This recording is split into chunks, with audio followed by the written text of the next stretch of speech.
사랑하는 여러분, 오늘 우리는 창세기 36-40장을 묵상하며 하나님의 깊은 뜻을 헤아려 보려 합니다. 이 말씀을 통해 우리 삶의 귀한 교훈과 위로를 얻어가시길 바랍니다. 36장은 야곱의 형 에서, 곧 에돔의 족보를 기록합니다. 하나님께서는 야곱 이야기로 넘어가기 전 에서의 후손들을 정리해 주시는 배려를 보이십니다. 에서는 가나안 여인들과 결혼하여 많은 자손을 얻고 세일산에 정착하여 에돔 족속의 시조가 되었습니다. 그의 족보는 번성했지만 그의 삶의 목적이 과연 하나님의 영광을 위한 것이었을까요? 에서는 장자의 명분을 가볍게 여기고 이방 여인과 결혼하는 등 하나님의 언약과는 거리가 먼 삶을 살았습니다.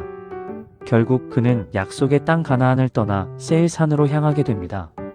여기서 우리는 외적인 번성이 전부가 아니라는 교훈을 얻습니다. 우리의 삶의 중심에 하나님이 계셔야 하고 그분의 뜻에 따라 살아가야 진정한 복을 누릴 수 있습니다. 에돔에는 힘있는 자가 왕이 되어 권력을 독점했지만 하나님께서는 이스라엘을 다스리시는 참된 왕이십니다. 이스라엘 자손을 다스릴 왕이 세워지기 전의 상황을 보여주시며 하나님의 통치를 더욱 강조하시는 것이죠. 이제 37장부터는 요셉의 이야기가 시작됩니다.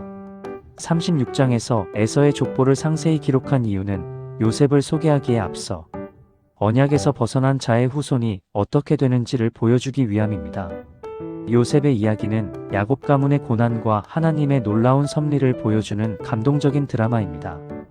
요셉은 꿈을 통해 형제들을 다스리게 될 것을 암시받고 형들의 시기를 받습니다.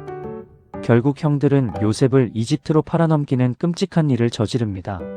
하지만 하나님의 계획은 인간의 악한 행동마저도 선으로 바꾸시는 놀라운 능력이 있습니다. 38장에는 요셉 이야기 중간에 유다와 다말 이야기가 삽입되어 있습니다. 이 이야기는 언약의 계보를 잇는 중요한 사건으로 다말의 지혜와 믿음을 통해 하나님의 약속이 이어져 나감을 보여줍니다.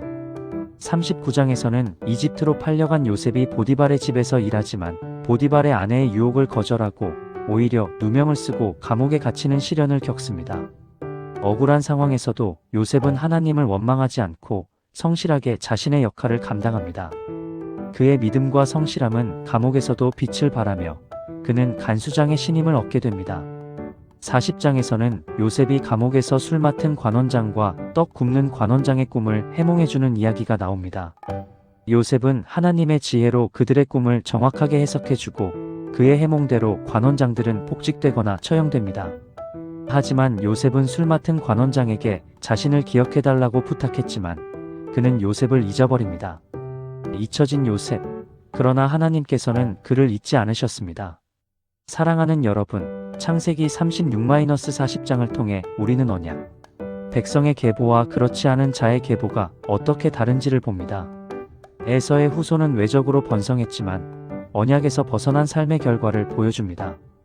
반면 요셉은 고난 속에서도 하나님의 섭리를 경험하며 결국 애굽의 총리가 되어 야곱 가문을 구원하는 놀라운 역할을 감당합니다.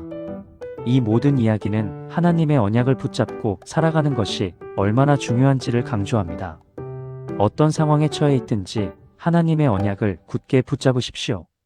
그분은 우리의 삶을 인도하시고 합력하여 선을 이루시는 분이십니다. 오늘 하루 하나님의 말씀을 묵상하고 기도하며 그분의 인도하심을 구하십시오. 그리고 주변의 어려움을 겪는 이들에게 따뜻한 위로와 격려를 전하는 하루가 되시길 축원합니다. 말씀을 삶에 적용하며 살아갈 때 우리는 더욱 풍성한 은혜를 누리게 될 것입니다.